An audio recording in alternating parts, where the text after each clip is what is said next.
Salut à tous, c'est Hassan, le pro de l'IMO. Je suis très content de te retrouver dans cette vidéo. Je te fais une vidéo que j'ai tenté d'écrire, que j'ai tenté de coucher sur papier, où j'ai voulu t'expliquer un petit peu, eh bien, combien d'appartements je veux avoir. Je voulais t'expliquer un petit peu quels sont mes objectifs, quels étaient mes buts, combien d'appartements je voulais, le montant en capital que vraiment je m'étais fixé. J'ai retourné le projet, la vidéo, l'écriture dans tous les sens, et tu comprendras que, et je vais t'expliquer, mais j'arrive pas à statifier finalement sur cette vidéo.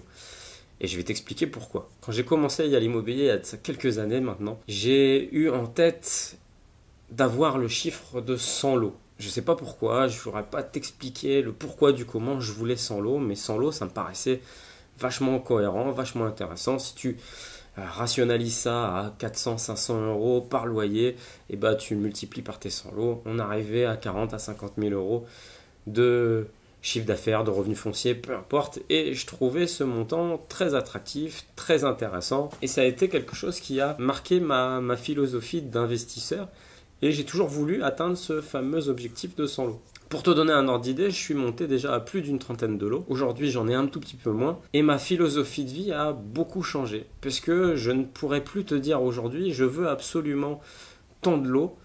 Puisque les années se sont passées, j'ai géré beaucoup de locataires. Ma vision vis-à-vis de ce nombre de lots a évidemment évolué avec mon parc locatif, avec les problèmes justement qui ont été liés avec tous ces locataires. Ce que tu dois comprendre, c'est que gérer un parc de cette nature-là, ça va te demander du temps. Ce que tu dois comprendre également, c'est que évidemment, c'est de la gestion humaine. Et ça, je te le répète toujours, c'est que cette gestion humaine-là, finalement, est une gestion à problème.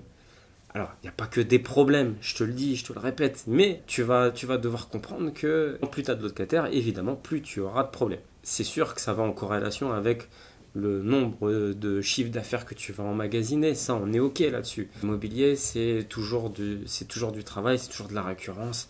Même si tu fais gérer et que tu délègues ta gestion, tu seras toujours viscéralement lié avec tes investissements. Et du coup la délégation ne se fait pas non plus à 100%. Quel que soit le type de location que tu fais. Alors si tu fais de la location saisonnière, tu vas être encore plus engagé. Mais si tu fais aussi de la location classique annuelle, tu seras quand même jamais délié, si tu veux, de cette emprise qui est ton investissement. Je ne sais vraiment pas où je vais aller. Je me fixe plus d'objectifs par rapport au nombre de lots. J'ai toujours un objectif de revenu, mais ça va aussi en corrélation avec mon activité de marchand de biens. Donc forcément, ça se décorrèle un petit peu de mon activité d'investisseur. Mais je n'ai plus d'objectif très précis sur mon nombre de lots à obtenir. Voilà, je m'étais fixé, dans les 10 ans de mes investissements, il faut absolument que j'ai les 100 lots.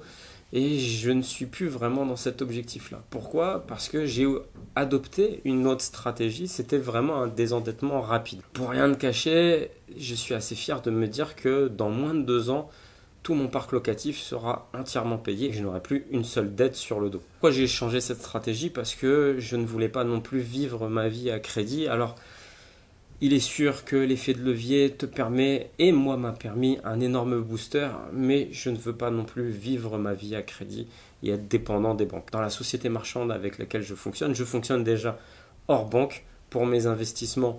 Si demain j'ai d'aventure, je dois refaire des investissements. Je ne sais pas si je vais les faire de nouveau avec les banques ou si j'irai moins vite, ce qui est sûr. Et ça, c'est quelque chose de très très personnel. Je ne suis pas là en train de te conseiller, fais sans banque, fais avec banque ou quoi que ce soit. Je te dis juste que j'arrive à un stade aujourd'hui où je peux me permettre de faire sans banque et c'est les questions que je me pose justement actuellement. Alors peut-être que je les aurai finalement ces 100 lots, je ne sais pas quand, mais je me suis plus mis d'objectifs de date. Vraiment, je ne sais pas, je ne pourrais pas te dire voilà, il faut que j'achète dans les 2 prochaines années un nombre de lots bien spécifique, il faut que j'achète. Non, j'ai vraiment changé mon orientation par rapport à ça. Par contre, ce qui est sûr, c'est que comme je t'ai dit, dans 2 ans, tous mes prêts seront soldés sur le parc immobilier actuel que j'ai.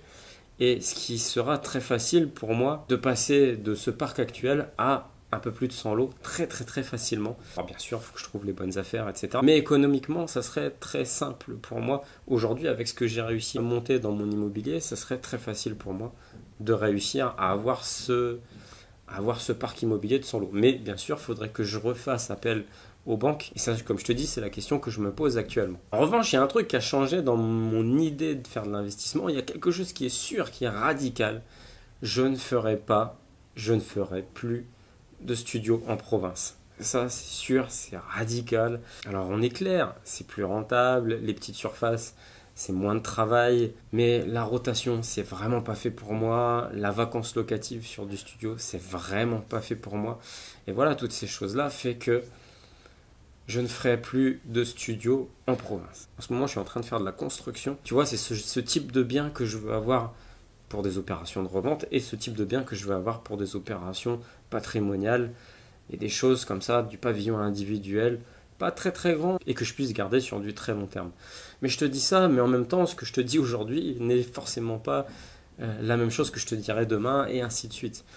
Et la conclusion à tout ça, c'est que, eh bien non, en fait, voilà pourquoi je ne peux pas te dire il me faut un nombre de lots spécifique, etc., etc.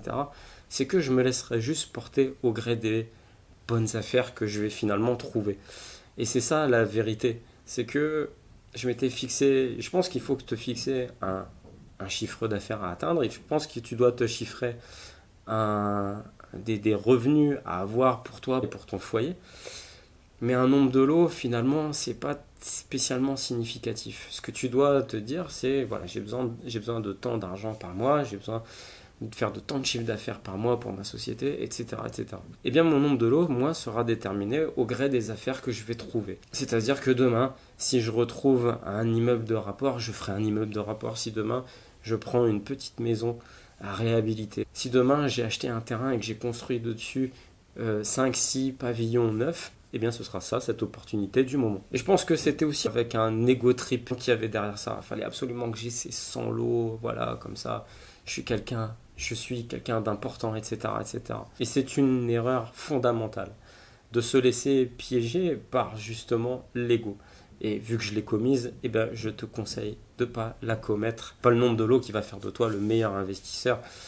C'est surtout de savoir est-ce que tu as bien acheté, est-ce que c'est ta passion, est-ce que tu aimes ça. Voilà, c'est surtout ça qui va faire en sorte que tu seras un bon investisseur. Si tu as aimé cette vidéo, n'hésite pas à la liker, à la partager, à t'abonner à ma chaîne. Quant à moi, je te dis à très bientôt, à dimanche prochain pour une prochaine vidéo et ciao.